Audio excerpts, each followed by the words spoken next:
Halo Sobat Mania, kembali lagi di BRC Official. Ada kabar menarik nih mengenai PSM Makassar, menunjukkan pertahanan kokoh, saat menahan imbang 1-1 Bali United, pada pekan 13, Liga 1, musim 2024-2025. Pemain PSM Makassar, bermain disiplin, meredam agresivitas serangan Bali United, di Stadion Kapten Iwayan Dipta, Gianyar, Bali, Sabtu, tanggal 7 Desember tahun 2024 malam. Pertandingan PSM Makassar versus Bali United ini, berlangsung sengit dan intensitas tinggi. Jual beli serangan ditunjukkan kedua kesebelasan.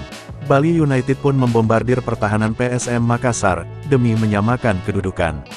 Hingga akhirnya, gawang PSM Makassar, berhasil ditembus di akhir pertandingan babak kedua, menit 96 melalui M. Rahmat. Bernardo Tavares mencatat, di babak kedua, anak asuhnya lebih unggul dalam menciptakan peluang dari Bali United, 5-2 peluang.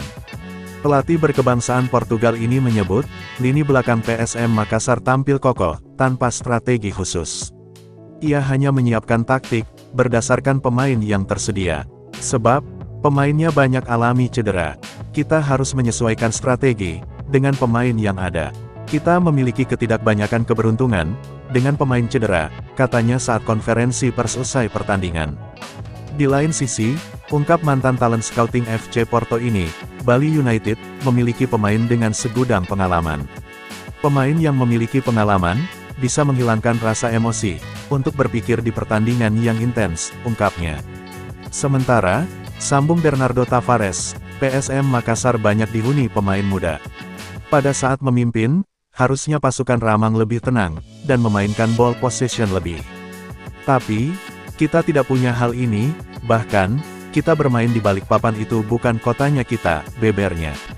Terlepas dari itu, Bernardo Tavares, memuji kerja keras Yuran Fernandes CS, lawan Bali United.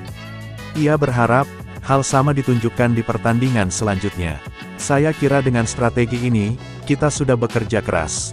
Hasilnya adalah, kita mendapat 1 poin. Saya harap, pemain menunjukkan attitude yang sama, untuk pertandingan ke depannya, pintanya. Nah itu dia sobat untuk update kabar hari ini. Bagaimana pendapat kalian sobat?